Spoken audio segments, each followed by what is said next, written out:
Hey everyone. Alright, so today we're going to go over all the albums that I've ever made in my life. I'm also going to go into some backstory previous to when my first album was released, and then, of course, everything to the present day of where I'm headed next.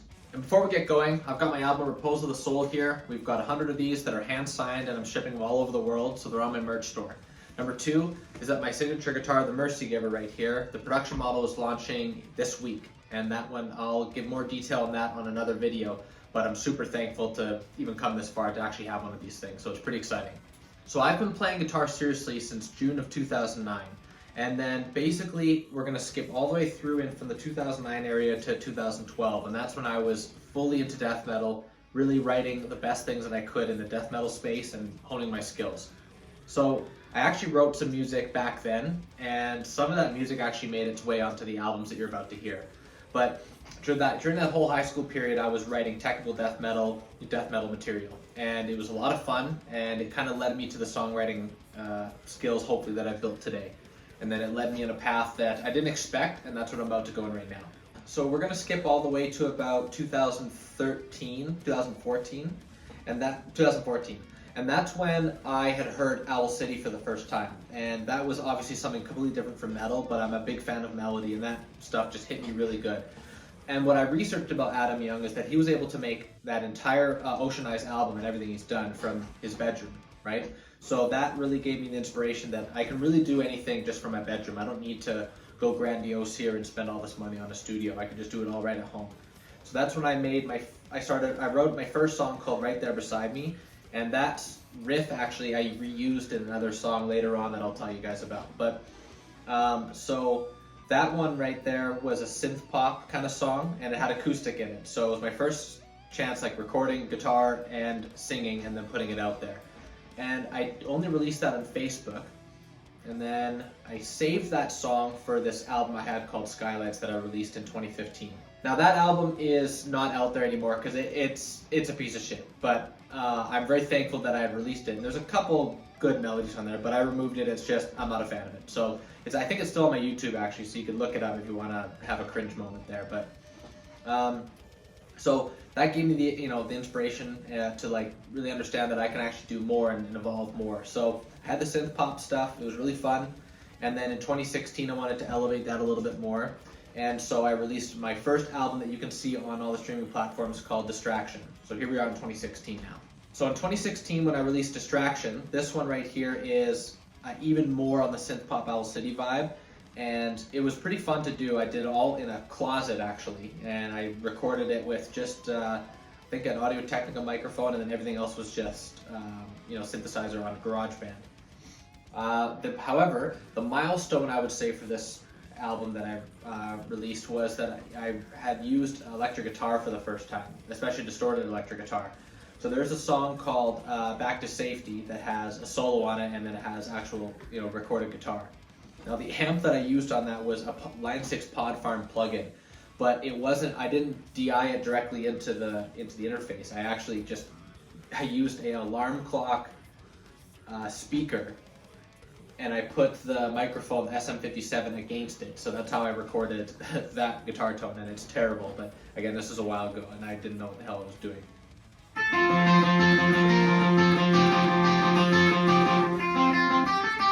So again, wrapping that up, it was there's some songs in there that I do enjoy. If you like Owl City, you'll probably like it. If you don't, then it's going to be a complete terrible experience. So don't listen to it if you don't want to. But I'm proud of it, because I was able to release something, again, after 2015 from my first one. So now we're going to skip over to 2017, and this is going to be the album Find You. Now this was another milestone for me because it was the first time that I decided that I was going to cross over from the synth pop stuff to actual like pop punk, grungy kind of stuff with recorded electric guitars that are amped up. So I recorded all that here. So Find You was recorded on this Angle Powerball with this Mesa cabinet in this exact same room. And it was just a one mic setup with the SM57. So again, it's a big milestone for me that I had recorded electric guitar with distortion on it. It was my first experience actually trying to get a good tone. Obviously, it was not really achieved because the tone's not very good, but I mixed and mastered everything myself. And that's another thing I didn't mention is that Distraction was also done mixed and mastered by myself, and then same with Find You. The one riff that I do actually quite like on this record is the intro riff on the intro song, and this is called It Couldn't Be, and this I'll play that one here for you.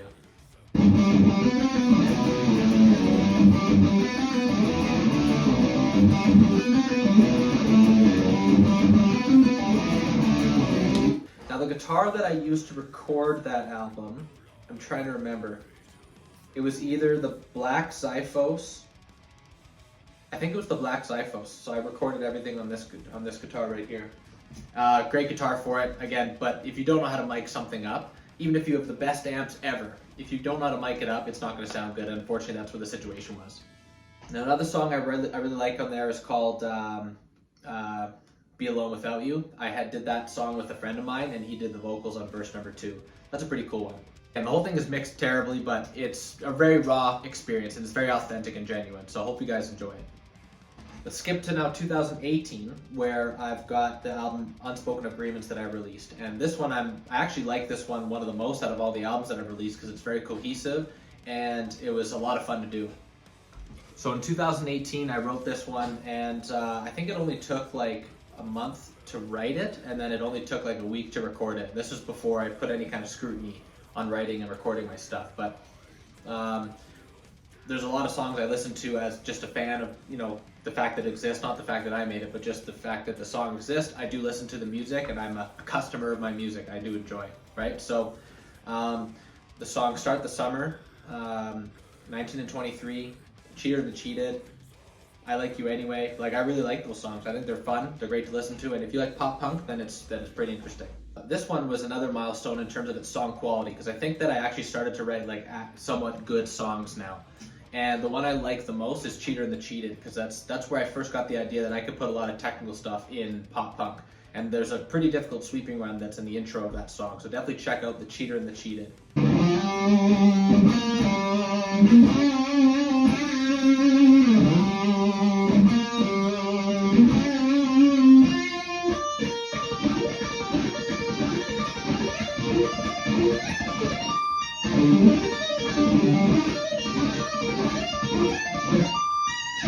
And I mix and master this one again myself here, and the mix has like no bass in it. It's weird in that case, but I think the guitar tone's pretty good, and I like how that there's good amount of lift in the choruses. So I'm pretty happy with that, but I didn't want to go spend a whole bunch of money on trying to remix or remaster it and stuff. It just is what it is.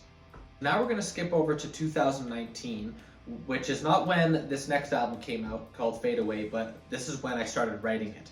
So the story on this one is a little more in-depth here. So I wrote an album that I was going to call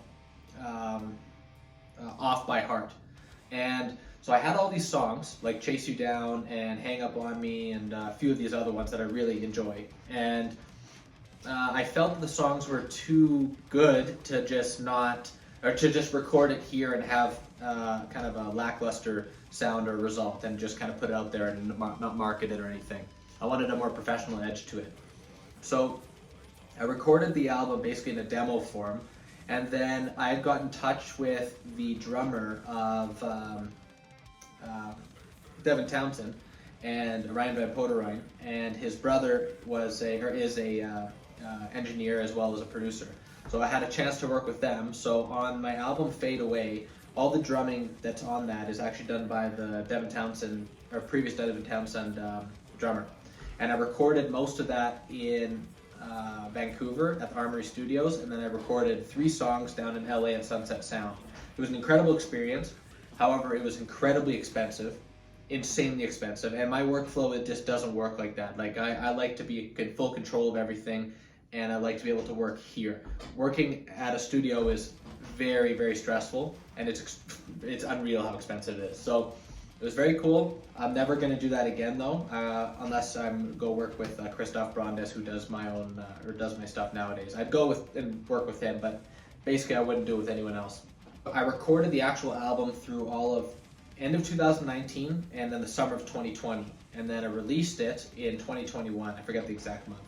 But that album has some really great production on it. I'm not a big fan of the guitar tone at all. Like, I use this Powerball, but we load boxed it, so it's not DI, but it's like, it's straight through the computer. It wasn't mic'd up. So I'm not happy with the tone on it, and it kind of comes off a bit flat, but I'm very thankful that I had the opportunity to do all that. And the songs I think are really good. There's actually a Coldplay cover I did called a Coldplay cover, and it's Fix You, and I really enjoy it. It's still really good to this day. But yeah, it was an interesting experience, but it's not something I'd do again, that's for sure. Just the cost was crazy, and then it through my mind's ear and my mind's eye, it didn't come out the way I wanted it to. But that's how it goes with art. Not always does it turn out the way you want it to.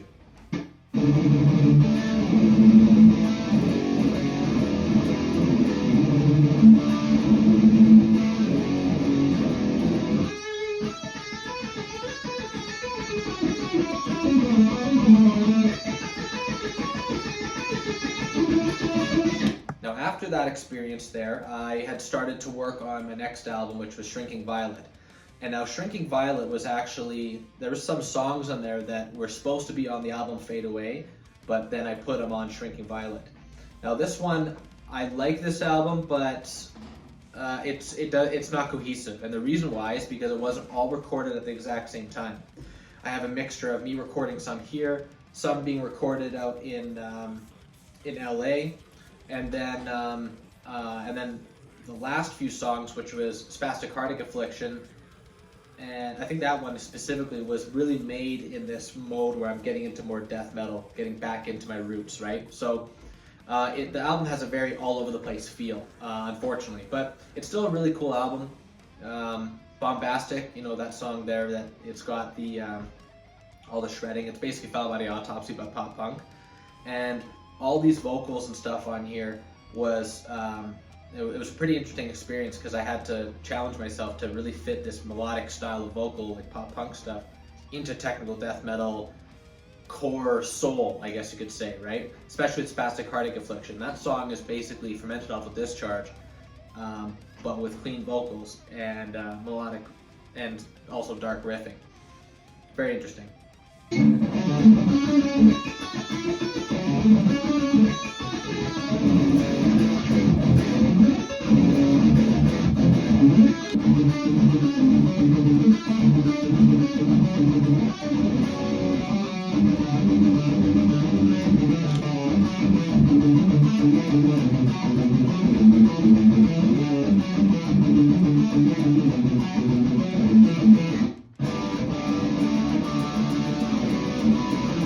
And again, the gear I used was, I believe that I had used the, well, first for sure I used the Angle Powerball on the Mesa cabinet and I mic'd it up this time, and SM57 single mic setup, and then the solos I think were done on my Ibanez Gem, some of them. The blue gem that I had, terrible guitar.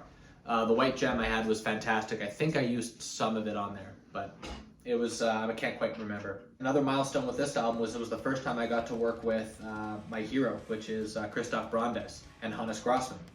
So Christoph Brandes and Hannes, of course, they recorded as well as played the drums on Epitaph. And Christoph is the most amazing person to work with. I freaking love him. I only want to work with him. He's just fantastic. His instincts align with mine. It's incredible. So very thankful to be able to work with him, and he has the sound and the ear that I'm looking for. Hannes Grossman, same thing. Instincts are fantastic, super professional, incredible. And I believe that the opportunity is here and now to be able to work with these guys. I don't want to wait any longer. So I feel very urged to make a lot of music right now. So yeah, wrapping up the story of Shrinking Violet, it was a bit of a spotty experience, but it was amazing to be able to work with Christoph Brandes and get that sound that I'm looking for, and Hannes as well. And this is kind of what leads me into my vision where I led into Repose of the Soul. So yes, Shrinking Violet was released in 2023 in May. However, end of January, or beginning of January of 2023, up until April, May of 2023, I was already writing Repose of the Soul. So I had already, Repose of the Soul was already done in terms of its writing. So Shrinking Violet was very much old news, and then Repose of the Soul had started, and that's where we lead to right now. So yes, 2023 is when I wrote Repose of the Soul. So it's very old now, like it's 3 years old. So I wrote, it took a while to write, because this time I wanted to level up once again and have a completely cohesive package. Everything recorded here, everything recorded with the exact same guitar tone, and every single drumming track was drummed by Hannes Grossman, and everything was mixed and mastered by Christoph Brandes. That's why Repose the Soul has a tight, cohesive finish to it, which is why it's my favorite so far. So this is the first time since back in high school that I actually wrote this album on Guitar Pro. Planned it out, had everything mapped out, and returned to my roots in death metal. Now, however, Repose the Soul was supposed to be clean vocals, because this was at a time where I was still trying to figure out what this sound is going to be.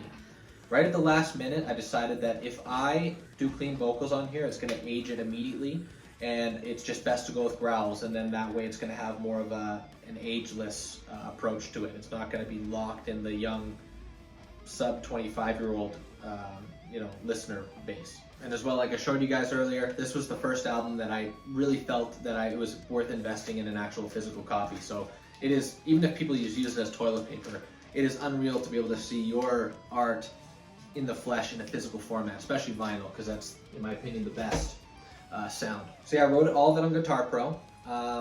It took a long time to write. It took from January until May, and wrote the bass and everything. And I wanted to write bass that was interesting. I'm inspired by Steve DiGiorgio. All the Death guys had great bass on there, so I wanted to write something that was not just there just cause. So there's a lot of really cool things I'm proud of. A lot of tapping, a lot of sweeping, a lot of cool runs, stuff like that. The drumming for that album, again, was done by Hannes Grossman, and I think 4 or 5 of the songs were done with 0 revisions. So Hannes' instincts are completely aligned with what I'm looking for. He's absolutely incredible. Now, the guitar tone on that took forever to mic. Oh my gosh. So this was, I gotten 2 pieces of gear for the album. I have this Angle Savage here, Savage 120 custom, and then I've got a Vader Carnage Strain in the closet there. I did not use the Powerball at all, and what I used to record the rhythm on it was this Vigier Maryland. So this is what I used to record all of Repose of the Soul with, rhythm guitar-wise. The solos were done on a red Chameleon Xiphos that I no longer have.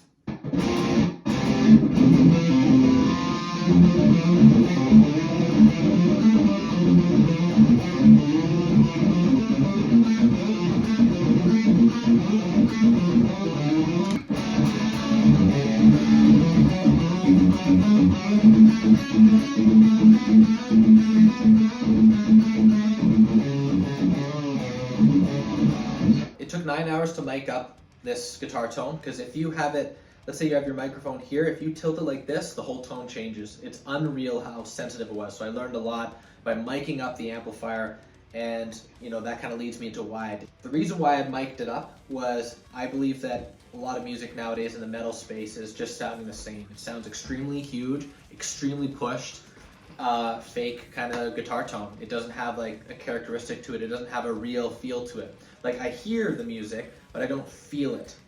All of my heroes mic'd up their guitar amps, and I'm very fortunate I have an extremely great amp that's tubed, right? So I want to capture that, because no one's going to be able to capture the sound and the feel of inside of that closet and inside this room, right? I want it to be completely unique so it doesn't sound like anything else, and it's worth digging for that. So I'm going to be doing it on the future projects as well.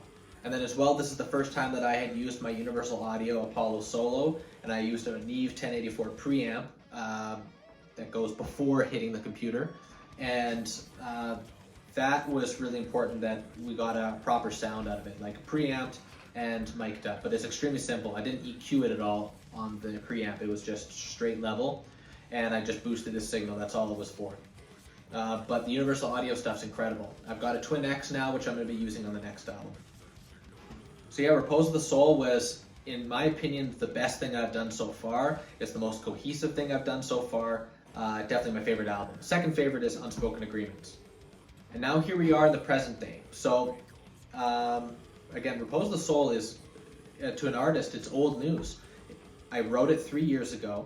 It took a long time to get it recorded because of Hannes' schedule and Christoph's schedule and whatnot, but it took a long time to actually get it out. So it's very old news by the time I was actually recording it. I'm probably very similar to how Mohammed Sweetmez felt when he was recording Onset of Putrefaction. I think he was kind of over that by the time he was recording it and getting ready to think about Epitaph.